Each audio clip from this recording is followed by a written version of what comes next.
Hello everyone and welcome back to Codekru. So in today's video, we are going to talk about how to generate an exact TPS using JMeter.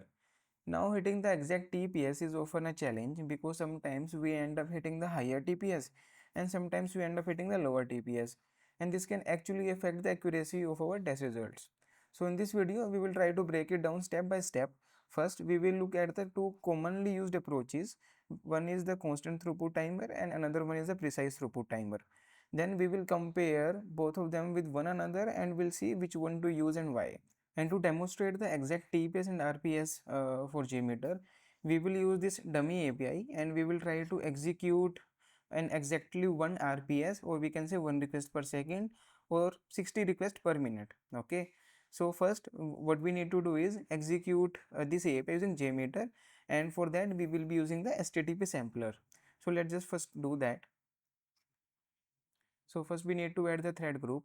In thread group we are using, let's say, 15 threads. This is important as to why I am putting 15 and not 1 or 2. You will see soon enough. Loop count, let's say, infinite, and I want to run this test for 60 seconds. Okay. Then I would need to add the HTTP sampler to actually execute the this dummy API. The host is HTTPS and the server is this. Request is get only and path is post 1. Okay, I think this is it. So let's just add few listeners as well. One can be view result tree, another can be listeners. Okay, aggregate report.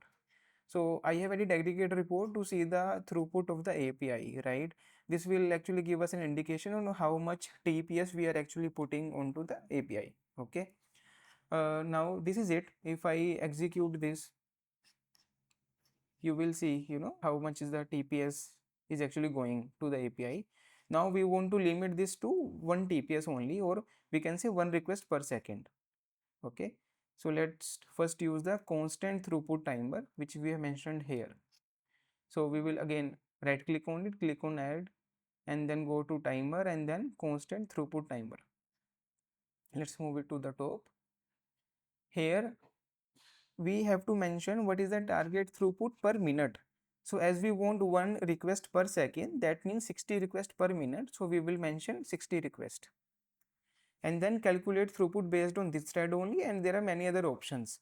Now I am going to choose all active threads, although this does not impact our test result, but sometimes what will happen is you will have multiple APIs and not a single API.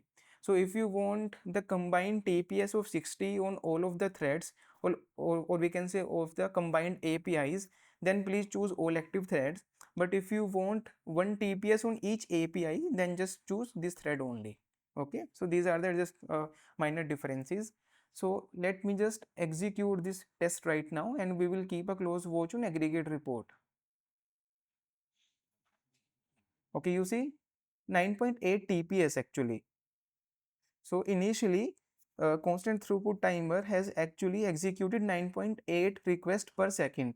It is now averaging down, so it will, I think, eventually come down to 1.1 or maybe 1 TPS eventually over a period of 60 seconds. But do remember that it actually sent 9 requests per second at the start of the execution. This is very important to know. So let's just wait for some more seconds, 30 seconds, and I think, as you can see, that the TPS is now 1.4. I think it will come down. Yeah, so now it's 1.2, so it is now averaging down. Okay, I think the test is, yeah, the test is now finished, and you will see 74 samples or 74 requests were sent, but what we actually wanted was only 60 requests. So that means some additional requests were still sent and the TPS was 1.2 and not 1, right? So because extra 14 requests were sent. So this is what constant throughput timer is. It kind of tries to average down the numbers later in the request. So it is good for long durations. Let's say if you wanted your duration to be 10 minutes or something like that, the number might actually be closer to the throughput that you want. But right now, as you can see, as my test was only 1 minute long, so here it was only like the number did not came out to be exactly what I wanted. Okay, and again at the start of the execution, sent actually 9.8 request per second. Okay, so these are few shortcomings of constant throughput timer. Now we will move on to the precise throughput timer, and we will see whether these shortcomings are kind of addressed or not. So we will just remove this one for now, and we will add the precise throughput timer and precise throughput timer.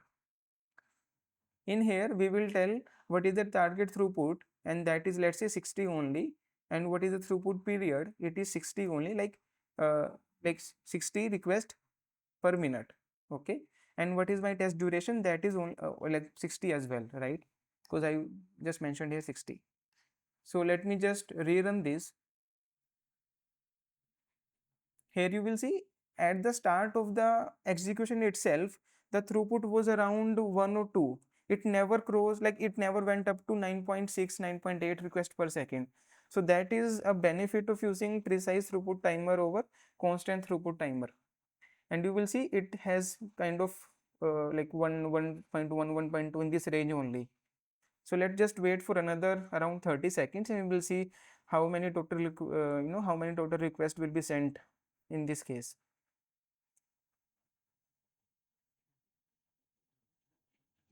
I think it will send around 60 something request.